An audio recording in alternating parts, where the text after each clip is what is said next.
and lectures him accordingly. And traditions and the culture that we should adopt when we deal with these matters. You made your point. No. The last point I want to make, Mr. Speaker, sir. The last point I want to make, Mr. Speaker,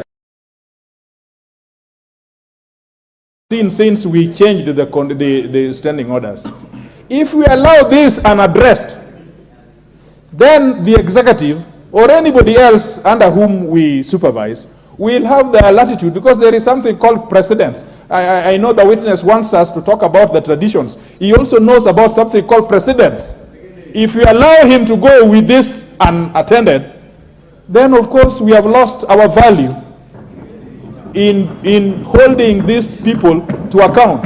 Thank you, Mr. Speaker. I think that there is a disorder in the House, and until this disorder has been dealt with by getting this insubordinate witness, this very insubordinate witness, well, not hostile. Hostile will give me problems, but insubordinate to this House. That must be taken out before we can go. Thank you, Mr. Speaker. Honorable members, order. Indeed, I found, as your speaker, the content of the letter read by the majority leader strange.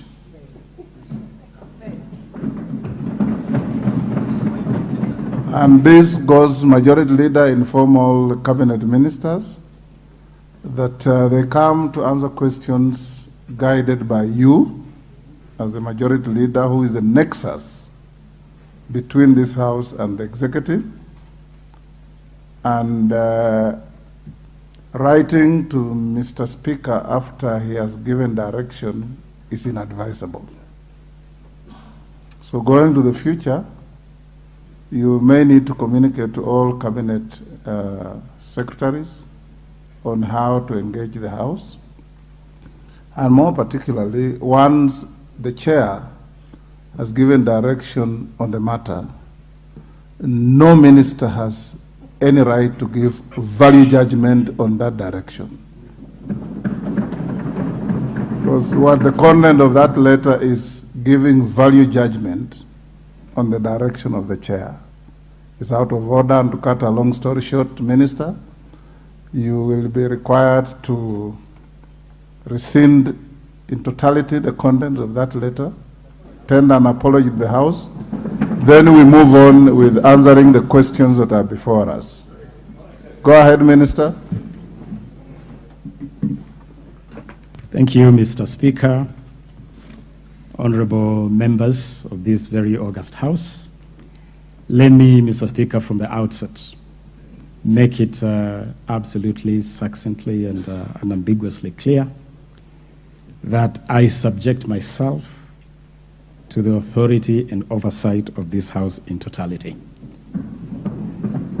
That should not be in doubt whatsoever, Honorable Speaker. Let me also make it clear that the correspondence that has been referenced here was authored and conveyed in good faith, and I would apologize unreservedly if in any way that letter has created... Don't give a conditional apology, Minister. Just cut a long story short. An apology should be unequivocal and clear. Mr. Speaker. Cut the long story short. Rescind the contents thereof. Apologize to the House. We do business.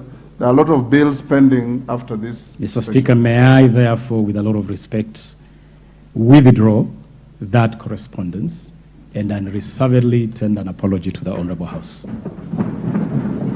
Thank you. May I proceed, sir? Let the majority leader read out the questions, and then you can proceed to answer.